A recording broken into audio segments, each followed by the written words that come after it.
Hello from the land of TV. This is King Kool, and welcome to another episode of King Kool's Distracted Movie Reviews.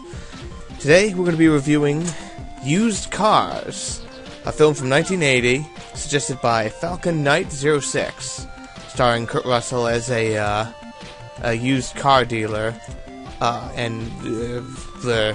it's a lot of weirdness. I don't know why I started describing the plot. I didn't used to do that. But, it's about, since most people haven't heard of this movie, maybe I should, oh boy. It's about, two, brothers who, not played by Kurt Russell, but played by, oh, come on. Well, this is dumb. Two brothers, who own, competing, used car lots across the street from one another.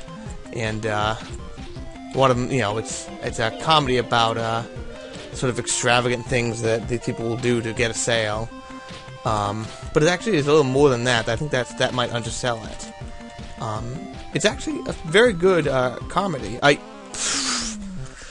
Oh boy, I'm not even paying attention. I think I'd be more focused if I focus on sort of what's wrong with the movie, because the movie does do a whole lot right. I think I know, like, many people who would be perfectly willing to just settle for a young Kurt Russell, and they'd be perfectly happy with that, so I can sort of stand by that. But, as far as a comedy goes, it's very funny, it's interesting. I didn't laugh a lot, but when I laughed pretty hard, so, I'm just going to go on about what the sort of minor grievances I have with it. Which was, one of the things that I sort of wanted to do with this, but I haven't really gotten the chance to do yet, is point out things that happen in movies all the time. Like, in this one, there's a line that occurs in the movie, which is when Kurt Russell says to the main lady character, he's like, hey, there's something I gotta tell ya. But not only this, he does this 3 times. So in a way, I'm like, alright, like, how many times are you gonna do this? But, oh boy. Okay, I'm still good. Thought I died, didn't die. But yeah, the movie does that a few too many times. Oh jeez.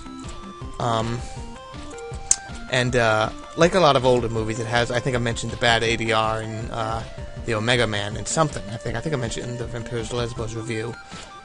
In this one, it actually has ADR as a plot point, where someone manipulates the sound in something to sound like it's saying something else.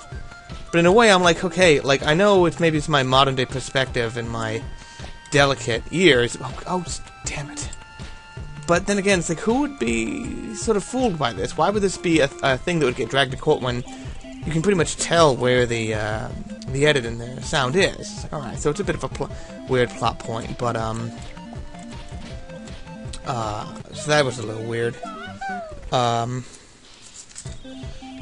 of course, there's the thing that another thing that happens in pretty much every movie is, the fact that, once a cop car crashes, as you all know, it loses all mass and will fly over pretty much anything. Another parked car, a road cone, a feather that's been left in the ground. Once a cop car crashes, that is simply inevitable. But I mean, this is hardly the first movie that's done that, so I'm not gonna say a whole lot. But I think whoa, jeez. Oh, come on. What else happened? And like a lot of, I'm not even thinking. Like a lot of, comedies, it turns into an action movie at the end. I actually have a note here that says, almost becomes an action movie at the end. And then about 2 minutes after I wrote that, I crossed out almost. Oh boy. So, it becomes an action movie at the end. But this time it actually turned into a good one. It's actually fairly exciting what happens at the end. Another thing, like, I think that'll just be my main grievances of things that happens, like, all the time in movies, which is when a woman, let's just say you're a woman, and all of a sudden some confluence of events happens and you accidentally lose your shirt, what do you do? It's like, do you put your arms up? No, you simply stand there and let the photography crew who is standing there continue to shoot you. It's like, alrighty.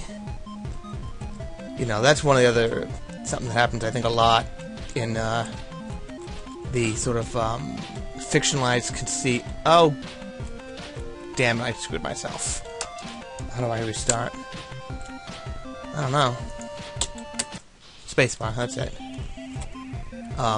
But all these things I've said, they're sort of minor grievances, and what is it? At least a solid, a solid movie. Not, you know, fabulous, not unforgettable. I didn't laugh out loud a lot, but when I did, I didn't do that puzzle right. When I did laugh, I laughed a decent amount. It's definitely, this is what I hoped to achieve with this project, is to see a movie that I would never have bothered to look up unless I was doing something like this.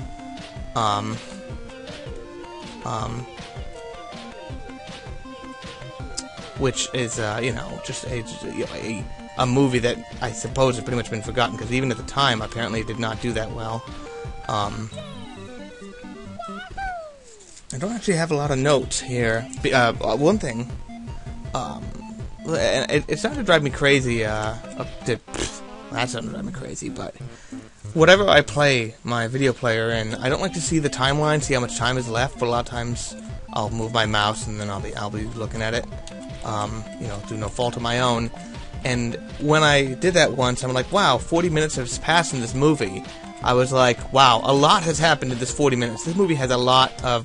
Oh, I did that right. I call crap on that. A lot happens in this movie. And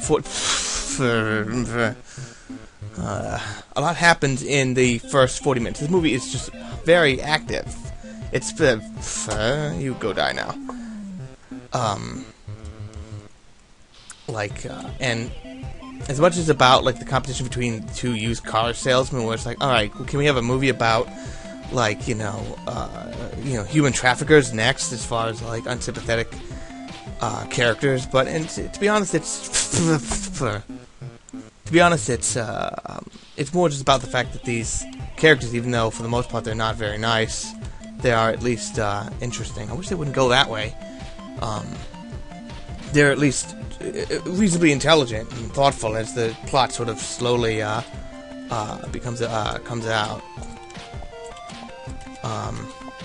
Now for the completely random observation, that I got when I paused the video, is Kurt Russell sure has a lot of celery in his fridge. He has 3 hearts of celery in his fridge, and I'm not totally sure why. I guess it's a good movie prop, but I paused it at one point and I saw that and I'm like, that's just weird. Oh, one other... I've pointed out some of the bad things in the movie. Now I'm going to point out one of the things that's really great about the movie. Is, oh, shit. No, I actually was going to make that up.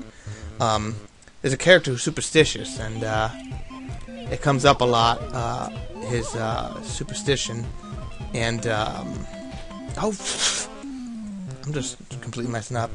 He, and at one point, it's important that his luck goes bad, so someone else's luck becomes good. So he actually is at a bar, and he deliberately takes a thing of salt and pours it out, and runs around the bar opening umbrellas. Oh, come on! And I thought that was really interesting take, as far as, like, you know, taking superstition to its pragmatic level that it might actually exist at. Where it's like, hey, if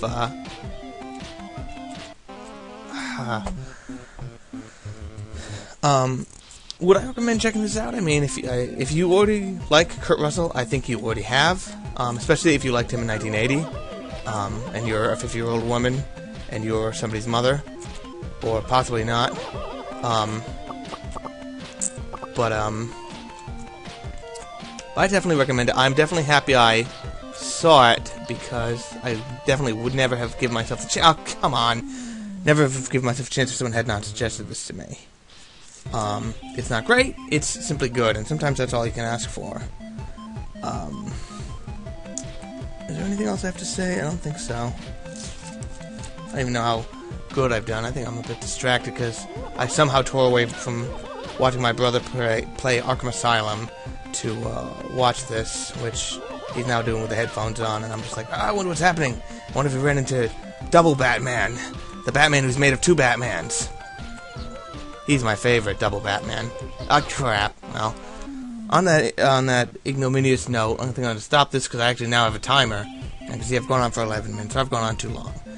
But that's it from me. This is Kool. Drive home safe.